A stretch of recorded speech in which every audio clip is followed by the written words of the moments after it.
Good morning, folks. Joe Mangiacotti here. On the way into the official first The Joe Mangiacotti Show on WCRN AM 830 as the flagship station and WACE AM 730. Also, simulcasting that out in Springfield area of Massachusetts. So we got the whole Commonwealth covered, plus, into a couple other states of New England, Rhode Island, Connecticut, New Hampshire, and occasionally in southern Maine as well. But anyway, we kick off at 6 o'clock weekend mornings now. So Saturday and Sunday, 6 a.m. to 8 a.m. Hank Stoltz, Monday through Friday from 6 to 10. So, hey, there's really no reason not to wake up with WCRN on the dial every morning. All right, as the first Saturday of October, oh my God, it's the first Saturday of October. Wow, the year has been flying by, has flown by. But anyway, Senator Mike Moore joins us at 7 o'clock on the first Saturday of each month, and we do an hour called Politically Speaking, where the senator brings issues that are in front of the state legislature to us and tells us what's going on up on Beacon Hill. It's also your opportunity to reach out to the good senator and ask him questions. I know in store today, and we had calls on this past week, and I've gotten a lot of comments and feedback on our social media platforms, was about the Baker ban on vaping and the fallout from that. He, in essence, shuts down an industry. It brings a lot of questions up. What prevents him from shutting down anything else?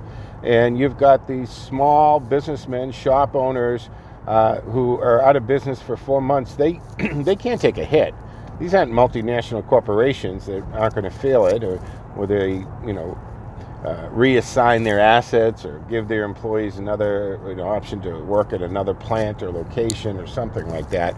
There's something like 2,500 people collecting paychecks from the vaping industry in Massachusetts, and they're all out of paychecks now. They're out of jobs. And these businesses, they've signed leases, and they have business plans. But the business plan requires that they be selling some product in there. They might be working 12 or 15, 16 hours a day, relying on family members to help them out and taking no pay. And that's part of opening a business. I've opened businesses. I've had businesses. I have a business, and you get paid last.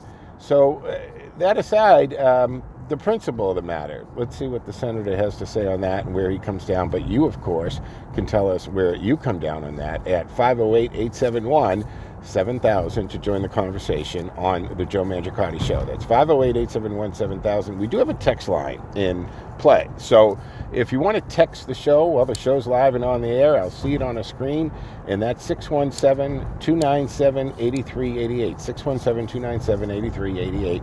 And if you don't have the ability to text, you can just simply email textjoeontheradio at gmail.com. textjoeontheradio@gmail.com, and bang. Yes, I am doing this teaser video from the vehicle, that's right, but I've got the seatbelt on. Teddy the Wonder Pup here is not with me this morning. As a lot of you know who follow social media, Teddy went under the knife yesterday and had that little cyst thing removed from his eye. Tufts University school there, and everything looks great. Blood work is great, so the little guy should be fantastic, and he'll be up and around in a couple days, and I'm sure he'll be back in the studio next weekend, not tomorrow, because tomorrow, folks, is the first Sunday that the show will ever do, right? So for 13 years we've been, conservatively speaking, and starting now, today, it becomes the Joe Mangiacotti Show, Saturday and Sunday. Tomorrow will be the first Sunday show that we've ever done. So please join me tomorrow morning as well. Also, we're going to be talking, of course, about the whole Joe Biden, Ukraine impeachment process and what's going on there, because it's really technically not an impeachment. But that aside, we'll get into that, and we'll want to have your input. Now, the only other thing I'm going to bring up today, and I'd like your participation in the show. When I was a kid, they were telling us, 8 years old, that acid rain was going to be the thing we had to worry about. Literally, when it rained, the ozone was going away, and the pollution was so bad that the rain was going to be acid, which means that it was going to be falling on us whenever you went outside. This freaks out an 8-year-old kid. Basically, I went home and shared this wisdom that was departed to me by my teachers to my God lover, very practical, common sense, no nonsense Irish mother who looked at me like I was the crazy one and said, "Then you'll put a coat on. Don't listen to that stupidity." Thank you, Mom. That was that. And ever since then, I have been skeptical about anybody, even in a place of authority, who tells me something that is just so ridiculous. Now, also on this note, I have a list of a lot of things that they told us in my lifetime, literally since like 1966, all the warnings that we've had. And we're going to go over that list. And now we're at a point where we have AOC, Alexandria Cortez, out there telling us that we've got 12 years. That's it. Now, I want to think about, and I'm going to ask you to think about, the 8-year-old kids today who are being told that that's it. You have 8 years to live, and it's all done for us.